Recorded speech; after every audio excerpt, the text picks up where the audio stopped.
안녕하세요. 황금언니입니다. 오늘부터 저는 금융 기초에 관련된 영상을 만들고자 합니다. 두둥, 왜 갑자기? 그리고 어떤 내용을 담으려고 해? 이런 의문이 드시죠? 바로 본론으로 들어가면 좀 이상하니까 관련된 개요에 대해서 이제 설명드리는 영상이라고 생각해 주시면 될 것 같습니다. 첫 번째, 왜 이런 주제로 영상을 만들려고 하는지, 즉 이런 기획의 계기와 의도가 뭔지, 그리고 두 번째는 어떤 주제들을 구체적으로 다룰지, 즉 만들 영상들의 개요, 그 뼈대에 해당되는 거죠. 거기에 대해서 이제 말씀드리고자 합니다. 제가 금융기초에 대한 영상을 만들고자 하는 데는 다음과 같은 당찬 포부가 있기 때문입니다. 그 포부는 내 아이들이 금융 혹은 재테크에 대해 쉽게 알 수 있는 뭔가를 만들고 싶다 라는 포부를 가지고 있는데요.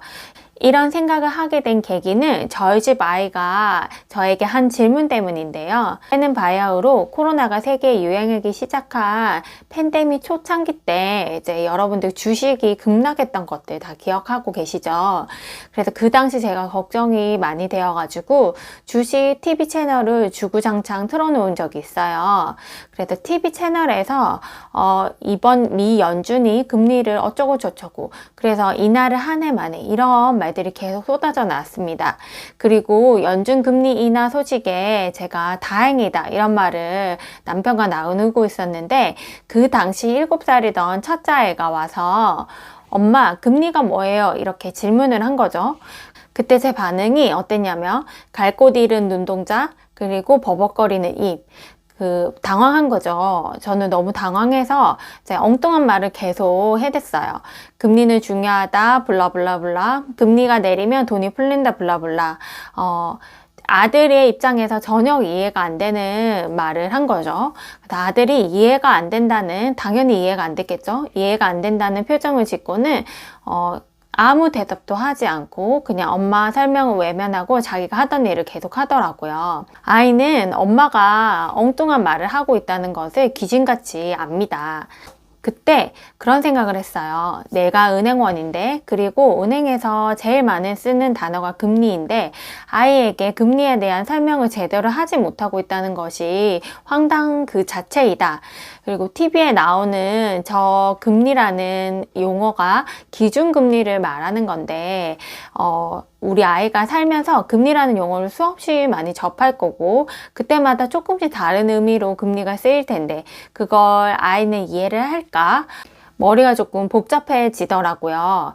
그래서 언젠가 다시 기준금리를 설명할 날이 오면 멋지게 설명하는 엄마가 되고 싶다라는 생각을 했어요. 아이들이 고등학생이나 대학생이 되었을 때 금융과 재테크에 관심이 생기는 날이 오겠죠.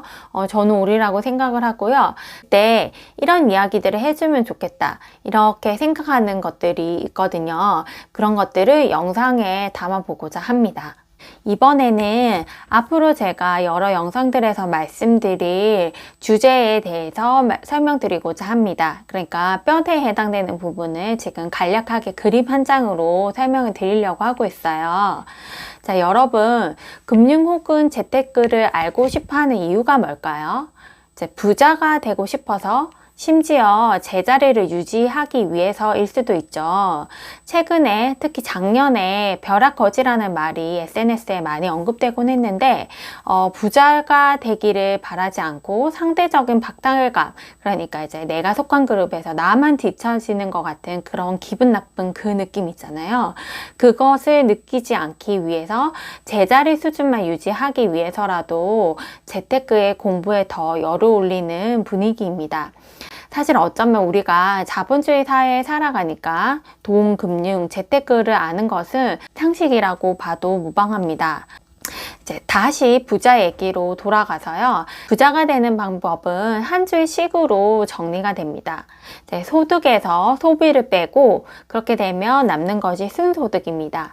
이 순소득을 늘리고 해서 나의 순자산을 만들어가는 과정이죠. 이게 부자가 되는 과정이라고 생각합니다. 그래서 이 식에서 부자가 되는 방법 3가지를 발견할 수 있어요.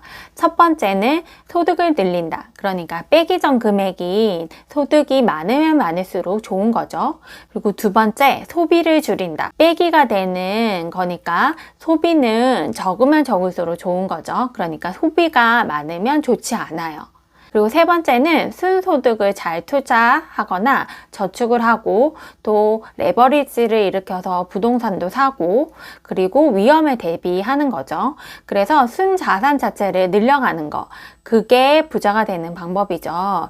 그 순자산을 늘리는 방법을 공부하는 것이 금융을 공부하고 재테크를 공부하는 이유라고 생각합니다.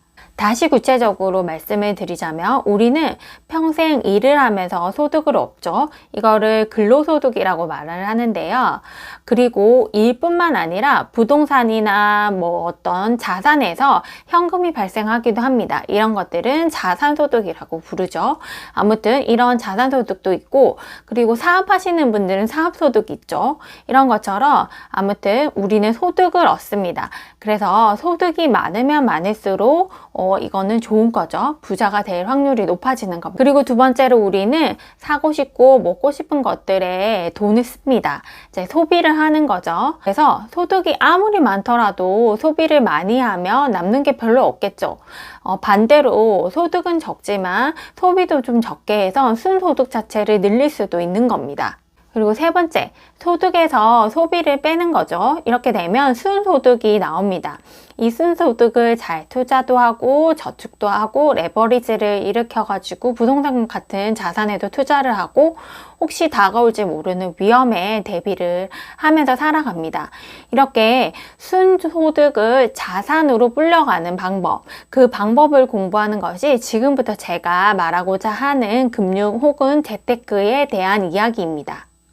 그래서 첫 번째는 저축에 대한 이야기, 그리고 두 번째는 투자, 그러니까 직접 투자를 하는 방법이나 아니면 간접 투자를 하는 방법, 그리고 세 번째는 레버리지를 일으키는 건데요. 레버리지를 일으키는 방법은 신용카드가 대표적이고 두 번째는 대출이겠죠. 이런 것들에 대해서 설명을 드릴 거고 네 번째는 위험을 대비를 하는 거죠. 그래서 보험을 가입하거나 아니면 나이가 먹는 것도 위험에 해당되죠. 그래서 노후를 어떻게 대비하는지 이렇게 해서 총 크게 4가지 주제로 여러분들과 이야기를 해보고자 합니다. 그리고 배경 지식으로 꼭 알아야 할 것은 저는 한 3가지 정도라고 생각을 합니다. 그 첫 번째가 금리이고 두 번째는 환율이고 세 번째는 경기 순환입니다. 이렇게 3가지 경제 용어를 배경 지식으로 알아야 되는 데에는 이유가 있는데요. 우리가 앞에서 말했다시피 저축이나 투자, 레버리지, 위험에 대비한 이런 활동들 하나만을 하고 평생을 살아가지는 않을 겁니다. 이제 여러 가지 활동을 하게 될 거고 동시에 하는 경우가 많을 텐데요. 그럴 때 이 금리나 환율, 경제 순환 정도를 알고 있어야지 어떤 활동은 줄이고 어떤 활동은 늘려야 됐다. 이런 판단을 할 수가 있거든요. 그렇기 때문에 적어도 이 3가지 정도의 배경 지식은 가지고 있어야 된다고 생각합니다. 자, 그러면 다음 시간에는 이 배경 지식부터 여러분들과 알아보는 시간을 가지도록 하겠습니다.